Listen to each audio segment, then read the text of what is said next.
last session of first day, and this time we are welcoming Elizabeth Gooding because she was here on time. I'm sure her partner in crime, Ralph, will be here in a moment. Welcome to the show, Elizabeth. Thanks so much, Morten. Good to see you again. Hi there, Jean. Hello. Yeah, and you're still in Boston, I take. Nearby. Nearby. Yeah. Okay. So you hadn't moved. You have not moved since the last time we spoke. I did actually. I moved about 15 minutes west. Okay. So and how is that? Is that good? Yes. Okay. Fantastic. So it's great to see you. It's pretty early, isn't it? Yes. 9 a.m. It's not too bad. When you asked me to do the opening session at about 3 a.m., I said, "You really don't want me at 3 a.m. It's not a pretty picture. Not a pretty picture at 3 a.m." And actually, that is one of the reasons why we tomorrow and Wednesday have extended the hours 1 hour, because we have people from San Diego and they basically get up like 6 a.m. in the morning. Yeah. So they are not as lucky as you are. So, but I tell you that when I invited you to participate in this, I said to you, I want you to do the keynote. And normally you have the keynote in the beginning of a webinar or a show, but that would be inhuman. So I thought that, okay, we ask her to do the kind of post keynote kind of thing. Well, so, Inkjet's all about flexibility, right? Yes. Oh yeah, that was a good. So we can do a keynote at the end because we're flexible. Basically, Elizabeth, I think we do whatever we want to, right? True too. Yeah. And as I don't know if you have not heard it, because that was when you had your beauty sleep. But Jean and I, we started the session this morning about trying to give an overview of this week, and you got a lot of credit from both of us because we think. Wow. But you knew that, right? But well deserved. Yeah, we believe that Inkjet Insight is the premium source for everything that relates to inkjet. So we really hope that people will, during this live session, but also during the replays, of course, join up with you so you can get new people to inspire. I think that it must be interesting for you these days because if you look at Inkjet, I think that the focus on Inkjet has never been higher than it is right now. That's absolutely true. And, we've got a lot of work ahead of us. Part of the reason we love working with Ralph, because he expands both our borders and our application segments. But, started off looking at production. Plus, he's a rather smart guy. Very smart guy. Oh, yeah, very smart guy. Yeah. Most amazing articles. Yeah. Yes. We really appreciate what he does for us. But yeah, moving beyond production inkjet into the packaging and labels and industrial and custom and bespoke, it's no rest for the wicked. But it's exciting. It's never been a better time to be in inkjet, right? I mean, so for me, I think it's fantastic, So has Ralph got lost? Is he battling to get in, or? He's not trying yet, but we can get. Can you get started without him, or should we ping him, or? Because he wasn't. I can get started for sure. And then I can ping him when you get started. Before we get started, I have one little question more, and that is how did you get into the inkjet thing? I may have asked you before, but I can't remember the answer. So I'm so old. So can you tell me again if you already did? Sure. I actually had another business for quite a few years that was a design. So I worked on designing applications for transaction print and direct mail, and actually had the first software as a services composition platform where we hosted all of the major composition tools. And then we would help our customers outsource to the different suppliers. So we always had to be up to speed on what the latest print technology was and making sure that what we were designing was compatible with the production arena. So that's how you got into it. Okay. Yeah. And then when I sold the business, I had a non-compete for a couple of years and I couldn't do the design. So I went to the other side of the fence and started working with the OEMs on how they sell back to the market that I was in. So you know both sides. Yeah. You know both sides, of course. Yes. Yeah. And which side is more fun? Oh, it's great working on both. I still do design projects, and I still work with OEMs, and you're always learning one thing over here that you can take over to this side, and you find out a new capability that you can design with, and you find out a new something that someone wants to do that you go back and say, hey, how do we do this? How do we push the boundaries and figure out how to do it? So both are fun. And I was thinking that part of the equation is also extending these years, because I mean the rapid development of inkjet is I mean, you can do so much more than you could do just a few years ago, right? Yeah. I advise everyone to come from the attitude that there's a way to do it. Yeah. Don't come from the attitude that, oh, it's inkjet and it can't do that. It's like, no, think about that you can do it, and start talking to people and figure out what do you have to put together to make it work. Love it. But isn't that your approach to everything, Elizabeth? Pretty much. Pretty much, yeah. I thought so. I'm an inkjet optimist, we like to say. Yeah. Inkjet optimist. Okay, let's hope that inkjet will not be replaced soon, then, right? Because that will be a little. You know what? New things, whatever's new, we'll look at it. Okay. See where it goes. If it's worthy. Perfect. Nothing stays the same forever, right? And speaking it's here to stay for a while. That's right. True. And I'm optimistic that Ralph is going to join us. I have just sent him a ping, so let's see if he accepts it, or maybe he's just been listening to all the previous speakers, and now he got so tired, so he was like, oh. That's right. Okay, Jean and I, we will turn off the cameras and audio, but we will be there all the time. So in case you need us, you just say help, and we will be there. Great. So okay. See you. So I brought up my slides, if that's what I was supposed to do. I got it, and you can just take it from there.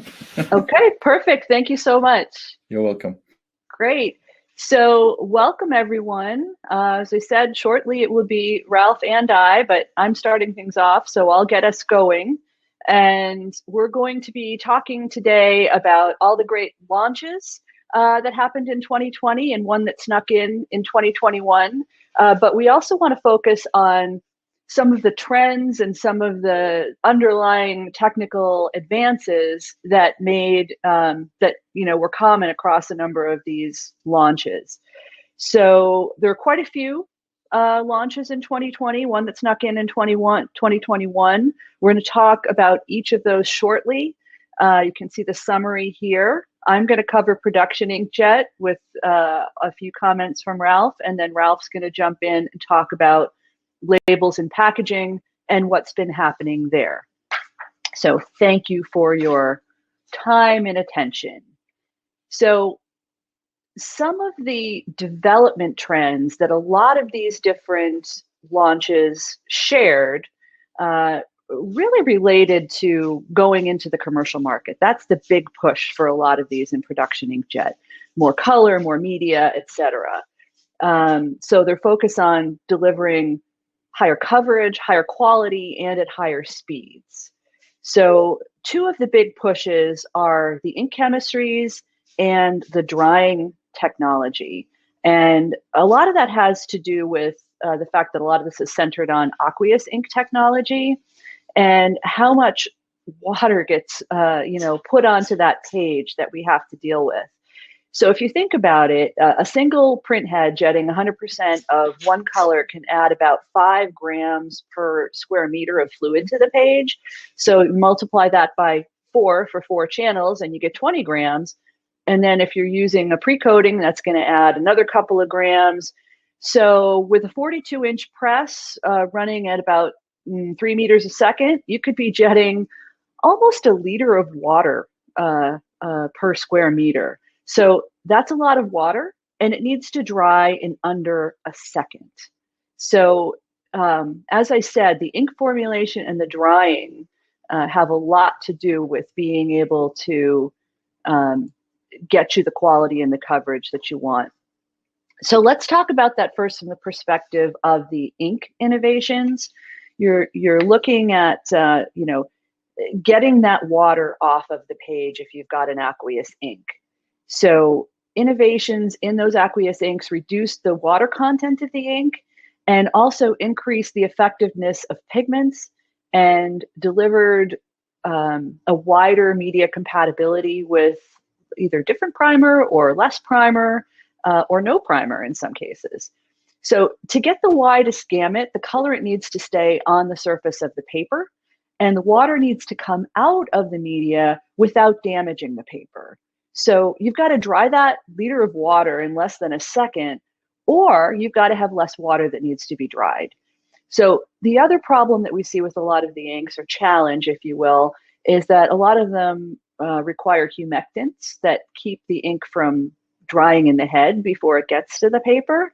And the same properties that keep the heads wet also keep the ink from drying as well in the paper. So there's a challenge. So we're seeing this trend towards brighter pigments and less water, and using polymers in some cases and things like that. And this has benefits for both the media compatibility, the surface of the paper, the wider color gamut, but also potentially you'll need less of the ink to achieve your color target. But even though you may use less ink, the ink itself is probably going to be more expensive because polymers and these advanced pigments are a lot more expensive than water. So, you know, Ralph can talk in a minute about the substrate changes that are happening in labels and packaging as well. But, you know, they're using a lot of different media. But one of the things I think is kind of interesting is even there, a lot of the new announcements were aqueous inks, which is somewhat unusual. So in the production OEMs, there were 3 announcements that focused heavily on their new ink capabilities. That's HP with their T250 HD, Canon with their sheet-fed, the Varioprint IX series, and Kodak with their Prosper Ultra 520 HD. HP has deemed their inks, their brilliant inks, that's their trademark. And it was developed to expand the gamut past the CRP C4 and even up to 6 and beyond as needed on some materials. Again, it's going to depend on the material you're printing on. It's got really great reds, pinks, blues, skin tones of all skin tones. It's got a much wider media compatibility and better rub and abrasion resistance as well. One of the other key things HP did, not just the ink, but the fluids, they changed their primer. You used to have one for uncoated, one for coated. They now have a single primer that works very well and has expanded their media range. And I should mention there's some links to other detail on these different inks and stories about the presses as well. So Canon is on their 4th generation of their Aqueous inks with the Canon Varioprint IX series, and it's also a water and polymer based that's compatible with the new heads. Again, expands their media range. Like HP, the Canon inks for their top performance require use of a primer, but they have a process where the fluid is placed only where needed. So in contrast to the ProStream that puts the primer on the entire page, you're using the color grip on the IX series only where needed. So this really expanded their media compatibility and gave them a lot more compatibility with the offset gloss, which was kind of a challenge with the previous I series. Kodak also updated their inks with the Ultra 520 HD. They have an interesting ink process. They actually just wrote a couple of articles on the continuous inkjet and why those inks are special. They're using nanoparticulate pigments, very smaller pigments, which have different light reflecting quality. It has a pretty strong impact on the color gamut, the gloss differential. It can impact metamerism in terms of how it shifts in different lighting. And it also gives them really strong media compatibility using primers as well, like the other ones that we talked about here. Another point is that the continuous inkjet inks use lower levels of humectants, which takes a little bit of pressure off their drying as well. So there's a number of other advances on the labels and packaging side with Screen, Movant, and Mimaki. And I'm not sure if it doesn't look like Ralph has joined us yet. Are you there, Ralph? No, sorry. And I even called him and he is not picking up his phone. So I don't hope anything has happened to him, but I will keep trying. Okay, then that's fine. I'll muddle along here. Okay, so Screen I know had had an update, and again, Ralph knows this part of it better than I do, but they updated their UV inks with their new label press, and Movant had additions to actually an Aqueous ink set that gave them wide media compatibility. We've got a link to more information here as well. Mimaki, who developed their flexible packaging press and released it last year in June, had a double white capability that's very strong for the flexible packaging in terms of avoiding any lines and backgrounds in terms of the way that they lay down the two white inks. So it's CMYK plus double white, which is kind of cool. So, all right, so let's talk about some of the other trends. We mentioned the inks. There's also a lot of challenges with drying as we get into heavy coverage. A lot of drying challenges to solve for. So the key is, we see the picture on the left there of all the nasty things that can happen when you put too much heat on a page too quickly. It can cause, mottle, cockle, curl. There's a tendency when you get higher ink coverage to say, hey, just turn up the heat and dry it. And, sometimes you can end up with the ink dry on the top, but basically kind of pudding underneath, which is just really bad. My colleague Mary calls it creme brulee, and curly paper all around it, right? So that can not dry properly and lead to streaking and things like that. But also on a wide width press with heavy coverage at speed, particularly on non-porous paper, there's a tendency for it to build up humidity in the press, because while heat can dry the water out of the page, there's other additives that may not dry or cure with heat alone. So this is a problem for the print run, as we said. If you've got creme brulee or whatever, can end up streaked on the output, but it can actually end up raining inside the press. And if that happens, it's not just raining. It's not just raining water, it's raining water and ink inside the press. So this is why for a lot of high speed, high coverage, wide jobs, those presses have to slow down with the high coverage jobs. So let's look at how some companies are trying to solve for that problem. Some of the presses that have highlighted their drying updates include Bluecrest, Canon, Kodak, and Xerox. Let's talk first about Bluecrest. So the Bluecrest EvoluJet, this is actually the one that snuck in 2021. So this is a new launch in January. And Bluecrest is remarketing a press based on the Kyocera Task Alpha, which you may also have heard of, marketed through a similar version through MCS. But Kyocera created kind of a neat drying solution where it's sheet fed, so they can split things apart, and they take advantage of that. So they divert the sheets down two separate drying paths, which doubles the drying power and maintains the speed. So that's kind of one cool thing that we've got going on. Canon, in their launch of the VarioPrint iX series, really focused heavily on their new drying capability. It's a different kind of two-step drying process than we were just talking about. The first step happens in the drum, and then they have what they're calling a post-fixation unit, which applies a quick heat shot combined with humidity to try to avoid damaging the paper. So they fuse the ink without damaging the sheet, and that's where you see the little pictures over there on the right. And then the sheets are cooled before they're either printed on the other side or go into the finishing step.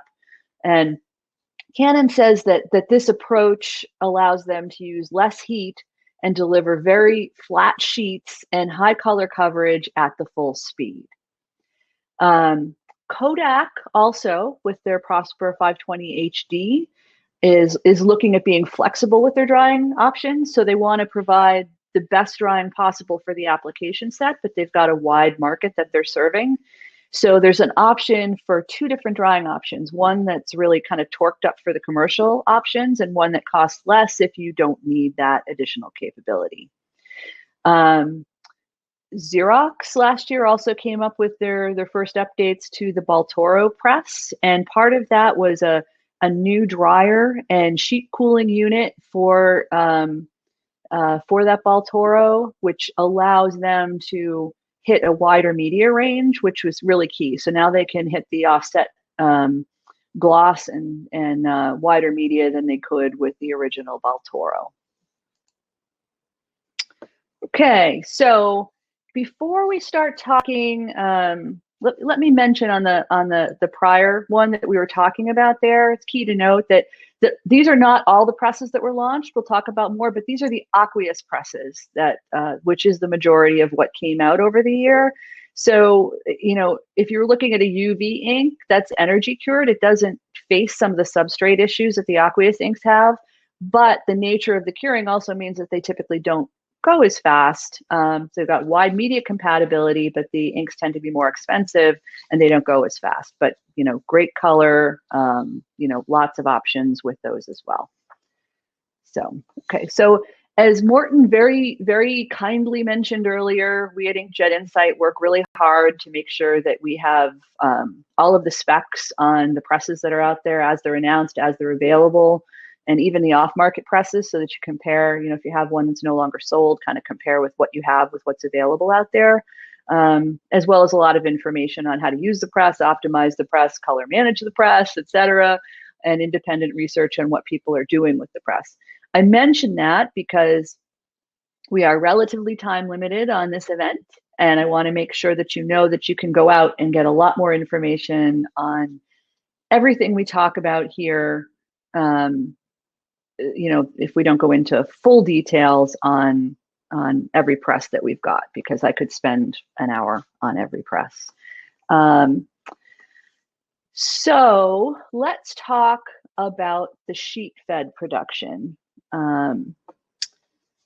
So first off, we have the Blue Crest, which I mentioned briefly, which is it's a B3 plus press, and it's based on the Kyocera Task Alpha. It runs at up to 146 pages per minute. And like the rest of the Blue Crest fleet, it's primarily targeting transaction print and direct mail. Blue Crest typically wraps some of their, you know, software and other services around the presses they sell to add value in the key markets that they serve as well. The Canon Varioprint, and you can see, you know, some of the markets that each of these are targeting and the print heads that they're using as well. That press is commercially available, and it comes in 2 models, the 2100 and the 3200. And while there is no upgrade from the previous I series because just of all the changes that they made to this new press, there is a simple upgrade from the 2100 to the 3200. So if someone was looking at, you know, trying to get a kind of entry level on the 2100, it's then just a software change, or basically a key to turn on the additional speed of the 3200, speed and capacity of that press. So the press is expanding Canon's cut sheet offering really to cover more media, heavier stocks, heavier color coverage, etc. We talked earlier about the dryers and inks as well, what they added. Konica, this is one of the UV presses. They didn't bring out a new press, but they've made upgrades to their popular B2 UV press with the Konica Minolta AcurioJet KM1E. So I'm not sure what the E is supposed to stand for, but I call it enhanced because they announced most of these things with the intent to enhance the printing capability on more media, things like plastics, backlit signage, transparent film, and really broaden what you can do with the UV press, which already had very broad compatibility. They're trying to take it a step further. And that is available as well. So all the ones I've mentioned so far are available and on the market. The Ricoh announced their B2 sheet fed press, the Pro Z75, but they have not yet announced availability for that. So we know that they're, naturally targeting the commercial and packaging and signage markets, the high coverage, high end markets, but we don't have a lot of details on speed or anything else about the press or when it's going to launch. So we're looking forward to learning more about that. And we mentioned earlier that Xerox had announced enhancements to the Baltoro. Again, we don't have dates for when that's going to be available in the market, but it will be great for them to extend the media range and to pursue that upgrade path. So let's talk a minute about now the roll-fed presses. And I'm still looking out there for my buddy Ralph, because we're going to come to his section in a minute. And then if he's not here, I'm going to have to tap dance. So let's talk about roll-fed production. Again, we have Bluecrest alphabetically at the top of the list here. All of these are aqueous pigment, and all are available except for the Prosper, which is coming soon. So Bluecrest is remarketing that HP T250 HD that I talked about earlier, with the brilliant inks and the great pinks and reds and blues and skin tones. And that's like they do with many of the other HP devices, they're wrapping their software around that and targeting primarily the direct mail and transaction print space. And that press is available. So it's actually, they installed, I know HP installed quite a few. I haven't gotten answers on whether Bluecrest has put their first in the market yet, but it is out there and available. Canon also added the 1800 to the ProStream line. So they had the ProStream 1000, now they have the ProStream 1800. They've increased from around 1100 images per minute up to about 1800 images per minute, and expanded their media range as well. So the press has a great color quality, really strong blacks, and adds to their market reach as well. So with HP, we already talked about the new brilliant ink set and primers for the HP T250 HD and the expanded meter range, great color. It also boosted the resolution of their presses from 2400 nozzles per inch in quality mode. And it also runs at higher speeds in either 1200 by 2400 or 1200 by 1200. So it's running at up to 1000 images per minute. Let's see, so Kodak is the only continuous inkjet press, which, so continuous, they're all roll fed that we're talking about here, but continuous inkjet, CIJ, as opposed to the piezo thermal or other piezo presses. So the CIJ is, I've written a couple articles on that, you can find on Inkjet Insight, is a little bit different, uses fewer humectants, a little different ink set. The new Ultra is boosting its running speed to about 2200 images per minute at 1800 by 600 resolution. And as I mentioned, it comes with 2 drying options. Ricoh is the interesting one here in that they announced a new roll-fed press, not to go after the commercial market, but they announced a version of their successful Pro VC 40,000 targeted at transaction printing. And they said, okay, we want to give a more economical version for people who are only doing monoprint.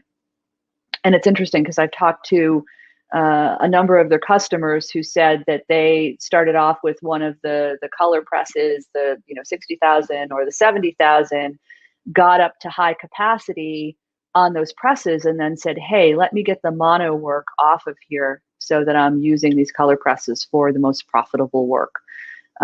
So there's 2 benefits. One is making sure they continue to serve their core market of transaction printers, and it's also potentially taking volume off the color devices as they become successful. So this is where I would be passing the baton over to Ralph to talk about the label and packaging trends. Morten, have we heard from Ralph, at this point?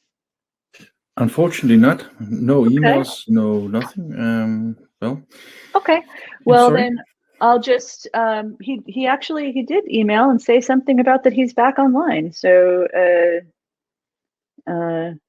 he said, I'm on, but I don't see you. So anyway, I'm wondering if the link that you sent earlier today is different than the one you originally sent. So, because I had to log in again too. I will give him a call again. That's okay. So in terms of the label and packaging trends that we have here, there were quite a few launches in 2020, but there weren't as many as we might have expected, given that it was a drupa year.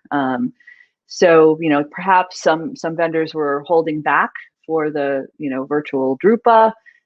So we're hoping we'll see more in 2021. In terms of the different launches, folding carton fell behind a bit. There's still not a ton of choice, even though that's a very, very promising market. There's a lot of opportunities there. We're just, waiting to see more presses and more options. We have also seen, we'll talk in a little bit about some of the custom and bespoke options as well. There are quite a few press options in labels, including custom options. So it's really kind of, blurring the lines between, what's available as a off-the-shelf press versus what can be a custom design. I hear a new person joining me. Is that Ralph or Morton? Oh, okay, just someone with their mic on. It said Ralph has joined the group, so I don't know. I can't find him. Maybe turn his mic on. So maybe what I will do is I'm gonna skip forward and talk a little bit about what's going on a bit in the bespoke and hybrid and retrofits, and then hopefully we'll figure out our challenges with the system and go from there. So as I started to talk about relative to the labels and packaging, there's quite a few custom options that are out there. So this is gaining ground. The custom variations is gaining a lot of ground in the direct object printing. So bottles, cans, other types of containers, and this is replacing labels, but it's also a factor of looking at making print a more integrated part of the manufacturing process to streamline and automate food and all kinds of other types of manufacturing process as well. Sometimes these projects are, OEM-led creation of a sort of custom solution, but often it's integrators that are putting together parts from different component manufacturers, or the component manufacturers themselves leading the integration effort. So this could be done because there's not actually a commercially available solution for exactly what the brand or manufacturer wants to do. Or it could be to find a lower cost solution, because many times these integrated solutions are, 20 or 30% less than buying an off-the-shelf press, although they could take you, 7 or 8 or 9 months to get them done.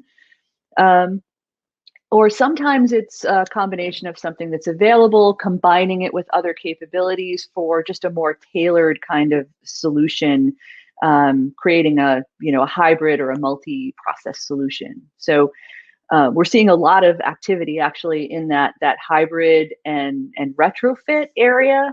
So Inkjet combined with Flexo, or Inkjet for labels and packaging, Inkjet heads added to offset. I actually spoke to Andy Matter of Colordyne last week, and he was saying that for them, they're seeing a lot of activity in, they've been in labels and packaging, but they're seeing a lot in the commercial space, not only because companies want to make use of those commercial presses that they have with run lengths that are dropping, but also because they want to hang on to their labor. So they have these, very qualified, press experts in their offset space, and they would rather train them on Inkjet and be able to keep them than lose those people because they don't have enough work to keep them busy. So another thing that's driving this market is that the flexible component manufacturers, head manufacturers, drying, others, but particularly in the head area, they're working to take some of the pain out of the integration. So really, having, ready to wear or ready to eat, whatever you want to call it, head arrays, mounted with the engine, the ink delivery system, the sensing technology, essentially kind of a conversion system in a box ready to go. So, Colordyne, you've got, simply Inkjet entering the market, people who are making it much easier to get to that retrofit solution more quickly. I also see changes in packaging overall as a big driver of these bespoke, hybrid, and retrofit systems. Jean, I saw your post yesterday on the Coca-Cola paper bottle prototype, which I think is really cool. And I have one here. I got, a new deodorant, deodorant that's all, paper, more sustainable. Oh, wow. Yeah. So that kind of sustainability pressure on packaging, that can change the whole manufacturing landscape, and also push for more innovation with print that can impact not only the manufacturing side of it, but when we get advances in one market, it's kind of like what we were saying earlier when they said, "Hey, what do you do, Elizabeth?" I said, "Well, I learn something over here and I take it over here, and then I learn something here and I take it over there." So when you push for those types of manufacturing innovations, it can impact a whole lot of areas of print besides just where it starts. So let me jump forward here. So kind of wrapping up, and I can. Ralph is on his way. I just got hold of him, so he will be there in a few moments. Awesome. Okay, just in time. I'll dance on one more slide, and then we'll go back to Ralph. So overall, what we'll see, and Ralph will talk about the packaging and label side of it in a moment, is that this push for the quality, the flexibility, and how to grow pages or grow pieces, whatever you want to call them, this continues. So we're seeing higher resolution printer arrays. Sometimes in the piezo, you're seeing doubling up on the arrays to allow it to go faster, or to correct for potential print quality defects. So basically having nozzle correction in there, where one set of drops can take over for. Well, we lost Elizabeth for a second. That is the beauty of live streaming, is basically that it gives you the nerves, and it also gives you the opportunities to be coming in late, for example. Yep. Yes. So while I can tell you that who is clicking the slideshow? Is that you, Ralph, or is that? That is me. That is me. I just wanted to make sure that the slides I'm presenting on, I have the information I was expecting to. Okay, we are live and people are watching right now. So I know that, we started half an hour, 40 minutes ago, actually. So basically, I think that what Elizabeth, the last thing she said was basically that you were going to talk about the packaging segment. Is that right? Exactly, yeah. So that was the point. So I think if you can take it from there, I'm sure Elizabeth will be back with us in a second. Yes, so getting back to the packaging presses. So there were a few interesting trends I found. I mean, it wasn't as many packaging presses as I expected for 2020, given that it was a drupa year, but still a couple of interesting things, and that is coming here to the packaging presses. A number of label presses. It's getting a crowded market, so a lot more differentiation in here, more light production, more heavy production. But what I like most is also more Aqueous presses, Aqueous inkjet presses. So obviously on the light production side, looking at the memjet-based ones, there has always been some water-based inkjet, but now with Movement also moving into the Aqueous inkjet, that's an interesting development. So last time I spoke to them, they were about ready to ship, but they said at 2020 COVID, there were some delays. So I don't have a feedback whether the first press is already at the customer right now, but it should be actually. If not, it's definitely on the way. Is it the Movement you're talking about? Yes, it's Yeah. the movement one. I can tell you that tomorrow we have a session with Eric van Sloten. I can't remember the time right now, but we actually have a film that we made last week with a customer who has got the 702. So that is out with the customer. So and it's a German customer, my label. So we will be able to show you that tomorrow. That is excellent, because I've already seen some samples, so they look very interesting. I mean, it is a different look and feel to an UV inkjet, obviously, but I mean, there's different interest in from the end users, of course. Sorry, are you talking about the water based? Sorry, I was mixing up with UV. It's the UV he has. Sorry, I was my fault. Yeah, my fault. Sorry, Ralph. No, they have both now. So they have UV and they have a water-based version of that press. I know that they have both, but I just saw your slide where it says WB, and I thought, okay, water-based. That was my fault. Sorry. Yeah, that's a little trick, having a WB at the end. So as you can see already in the press names, it is a quite differentiated market. Everybody is getting a letter and a number and something, and in the end, the names become a little bit unwieldy. Carry on, and don't take my words for anything. I'm just the stupid moderator here. I don't even know my shit. No worries. But I take the chance and talk a little bit about the other markets there as well, because label is the one where Inkjet has sort of its head start. But overall speaking, in surface printed, it's by far not the biggest market. So much bigger is folding carton, flexible, corrugated, and so on. And here we are also seeing some movement. It's a little bit slower than expected, especially on folding carton. You have been at drupa 2016. I have been at drupa 2016, many others were, and there were a lot of announcements around folding carton. And of course, there is the Lander press out there. But at the moment, we also have the Koenig & Bauer machine now coming into the market as sort of one of the machines also presented there. Still other machines presented at the show have not made it to the market yet. So it is still a very limited choice in that area. And the other side was what was very really remarkable last year was that there was a lot of flexible packaging announcements.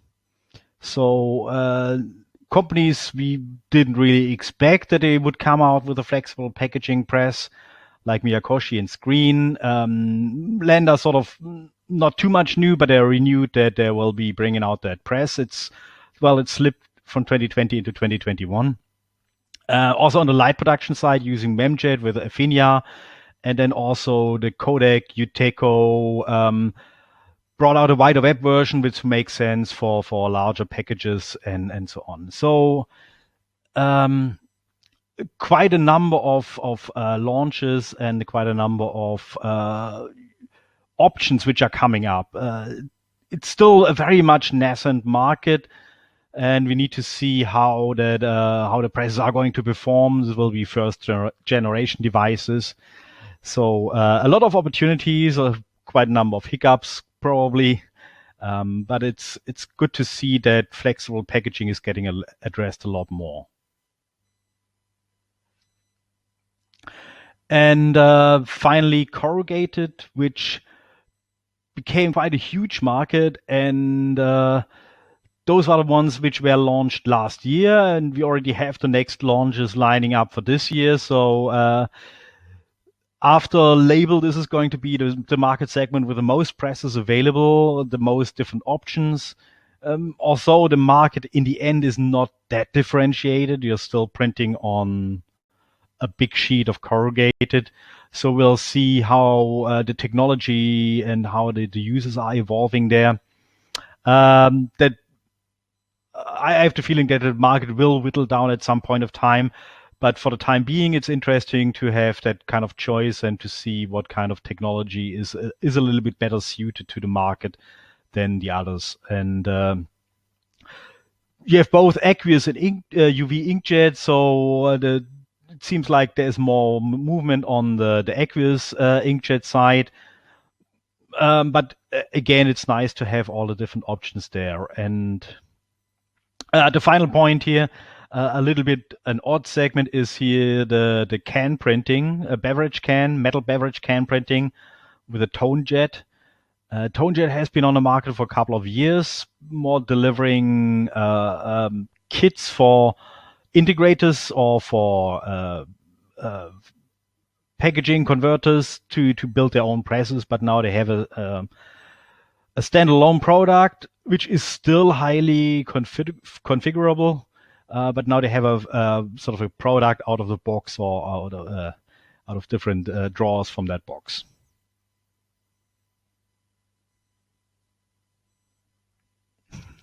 All right, so that was my contribution in a short, but hopefully there's some questions as well. Yeah, I was actually more thinking that why spend so much time when it can be done so fast, right? So, Ralph, I have 130,242 questions for you. So, are you ready? Yes, go on. Let's start with the first one. Yeah. Okay. No. I mean, of course, it's always a little bit of the interruption, but I get that basically the 2020 has been a quite amazing year despite the COVID-19, and that also indicates that the development and production of digital equipment takes a long time to get along with, right? Right. So I was just wondering, because in the beginning, Elizabeth spoke about the amount of water that was on the water-based machines thrown on the paper and which problems that gave. I was just curious because I don't know so much about inkjet, and I was just wondering when everybody's talking about smaller droplets and smaller, more nozzles, and basically everything that makes it look better and in a finer resolution, is the positive side on that also that you can minimize the amount of water? Well, it's a general trend, so you have different things coming together. Smaller nozzle sizes, smaller droplet size means obviously less water. You have higher resolution, but you also have less water. Yeah.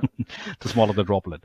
And you also have a higher pigmented ink, so they're putting more and more colorant into the ink, so you have less water, more the stuff you really want to have in the end.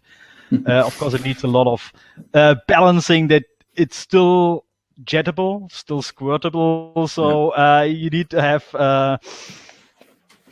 the right chemistry around it, but there are lots of people working on that, obviously. Oh yeah, of course. I mean, especially when one of the reasons why we wanted to do this webinar week is because so many people are talking about that maybe for the first time in history from 2020 onwards, inkjet is actually quality speed capable of replacing some of the analog technologies, right? So I think that the interest will probably grow even more over the next coming years, right? Yes, and at the moment we are taking out the quality discussion out of the whole picture, because the quality now achieved with inkjet is really comparable to analog output. In times it can be even better. Yeah. In some times you still have a drawback because there's no specialty inks like metallics or fluorescent and all that, which you still can only do in yet. Yeah. You can do it in toner, you can't do it in inkjet yet, because the challenge is you can't easily change inks in an inkjet system. That's true. You have downtime of 2 days, and that's not short run printing anymore. Yeah. We have actually got a few questions from the audience, so why not take them? We have from Rob Ens. He asked, any comments on KM Curie label or Mark Andy's roll-fed label devices, both of which are selling well in North America? So that will fall into more of these hybrid systems. Elizabeth surely mentioned. So I don't have any detailed installation information here yet, but they're doing relatively well. And especially, I mean, I just mentioned that you can't do everything in inkjet, like the specialty colors. You can do this with a hybrid machine, and that makes a lot of sense. So you can pre-print metallics and so on. You give up a little bit of flexibility then with a hybrid system. Yeah, obviously you can't change the flexo plates that easily, but it is a compromise, and in labels it makes a lot of sense. Tomorrow we actually have a full dedicated day to label and flexible packaging, and we have both MPS and AGB talking about all these wonderful hybrid systems as well. So I think there will be plenty of opportunities. Andy wanted to be part of it, but we didn't have time to get it done in a proper time. So that is another time. The other question was actually a question that was quite, because Elizabeth mentioned Bluecrest. And also that it was based on Kyocera, the new 15,000 machine that has also been introduced. But yes. and the question was, why was it in your slideshow presented as a Bluecrest and not a Kyocera? Because it is a Kyocera product, right? So we set out that to make the presentation to present products announced, installed and done in 2020. So the Kyocera technically is a 2019 product. So they changed the label of the machine, basically. They changed the label of the machine. You can have the Kyocera machine also from MCS. It is the same hardware, but you do have a different business model around that in terms of servicing and click charges or no click charges in that respect. And I have not seen the Bluecrest yet, or too much detail on that. But again, there will be changes in the servicing, in the consumable pricing, and so on. So that gives a bit different option. Obviously, also different channel. Who's marketing that? Is it Bluecrest that are marketing it, or what brand is actually marketing it? It's marketed by 3 companies at the moment. Okay. So it's like Zycon in the old days. Okay.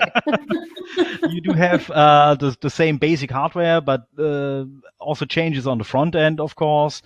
And I would expect that to see also from the Bluecrest. I don't know too much about the Bluecrest version there as well. But like Bluecrest does it with the HP continuous feed inkjet printers, they have their own front end. So they can do that kind of data streams, which they are very good at. And it would make sense to have that also for the Kyocera-based device, having that kind of data stream front end. So as a reprint solution, for example, or for small shops doing transaction. And Rob, he just gave us an FYI, which is always nice. And he says that the Aqueous label is digitally imaged. So now that is common knowledge. So that is good to know. Ralph, you have worked with digital print, not just only in inkjet, but also with toner-based for a long time, right? I think that's, one of the things that I'm particularly interested in is, when you look back a little bit of the time, you look back at toner as something that complemented offset printing, because you have variable data, or if you had short runs, or if you were replacing an old smaller printer, the offset printer, you could replace it with a toner based, with all the other opportunities of customizations like that. But it seems that every time, at least at the last trade shows from 19, it looked like that the inkjet manufacturers are targeting way more to replace offset machines.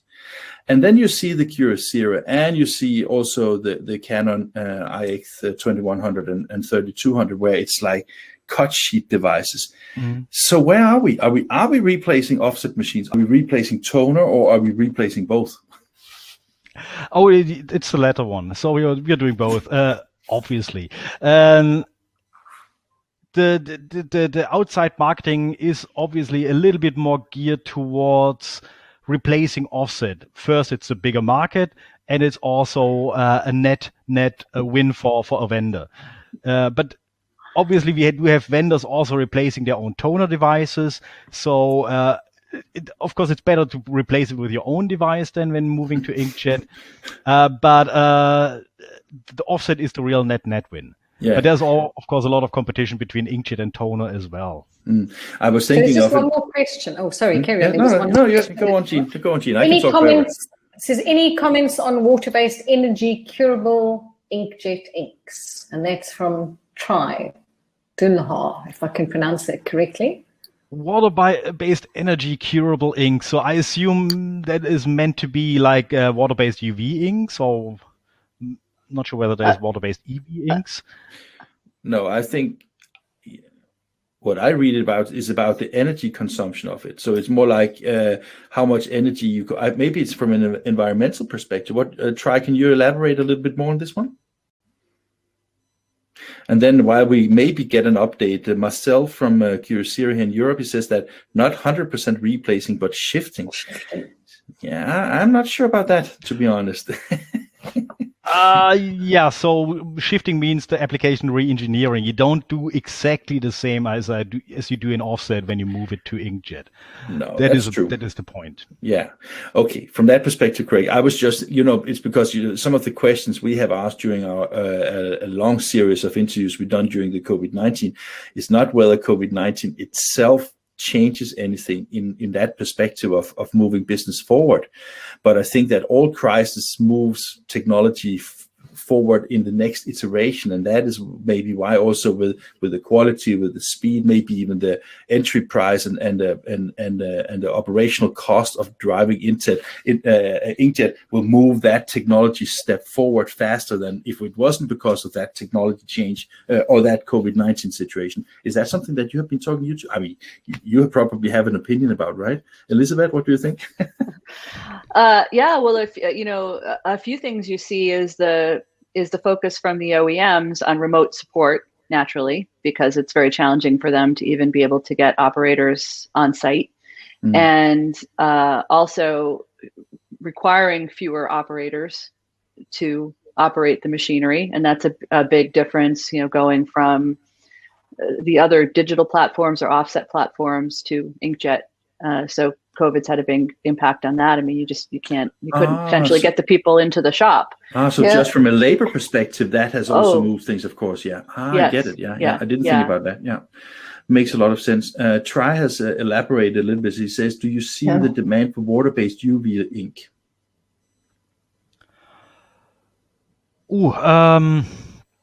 It is still a little bit an outlier because you're mixing two different systems here. And I'm not totally convinced that water-based UV ink is such a big game player for UV itself. So you want to have water-based because on environmental reasons. So for food safety, for example. But you still add the UV. Pricing is tends to be higher on UV ink, which is also an argument. And the speed factor as well. Right? I mean, can you get the drying speed on a UV that you can on Aqueous with, NIR or any of those technologies? Yeah, you would need to throw a lot of capacity in there. Well, there's UV-based offset ink, so as well, and they run at the same speed as a conventional offset press. So right. I guess if you throw enough power at that, then you can also get the speeds. But the downside is always the monomers in the ink and the higher cost typically. I mean, that's up to the vendor in the end, how much the ink costs. And you need to look at the TCO, obviously, at the press and what you're achieving there. So I don't want to step on somebody's foot here, but that might be considerations. Yeah, and aren't they updating the EU standards for the, VOCs and environmental factors that might even further limit what you can have in the ink? They are, and I mean, the European Union seems to be very aggressive on everything that is related to both food safety, but also in relation to anything that have a potential impact on the environment. You know that, Ralph, of course. Yes. If you remember, a few years ago, there was a lot of discussions about stuff migrating from packaging into food, like the chocolates in the Christmas calendars on that. Yeah. The European Union has taken that up, and they are looking a lot more closely now into packaging, food contact material. And some of the oddities always was that you were talking about food-safe inks and approved inks approved for food, but actually there was not that kind of approval, never, because they were not that kind of standards. So they were company-wide standards, like set up from Nestle, and there were sort of that kind of FDA that showed that nothing happened with that kind of inks, but there were no real standards there to define what that really would mean on an abstract level, not just printing it and then seeing what happens, but from a before that standpoint. And you're going to see a lot of change there. Yeah, brands are starting to demand, and they're wanting to see sort of proof on that. So I think it's, it's also driven by the brand, where they want to be environment friendly. So a lot of it's pushed by them, and they want evidence on this. So you're kind of going to have to. Ralph and Elizabeth, tomorrow we are going to have a session with Randy Vandergrift talking about the future of Inkjet in a far perspective. Now we have the two specialists from Inkjet Insight here.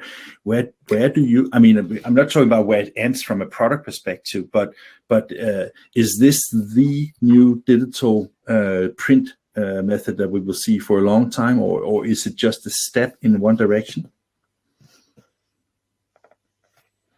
Well, you see jetting as a good way to control the laydown of the drops and all of that. But I mean, we have variations already. I mean, you've got Lambda and the blanket approach to getting ink on the page and substrate compatibility.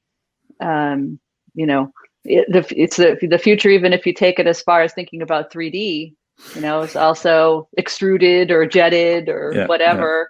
But who knows? I mean, what we could be growing ink on the page. We could be having some other way to attract a colorant to a substrate, or projecting the information into midair. I mean, who knows where we'll be in 20 years? But for now, the reason why I'm asking is because I don't know if you recall, but in 2016 there was something called drupa.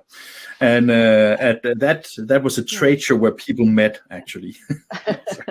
No, and I was just, because I remember and you probably heard that too, that one of the payoffs from Lambda was like, who dares to invest in inkjet when nanography is around the corner?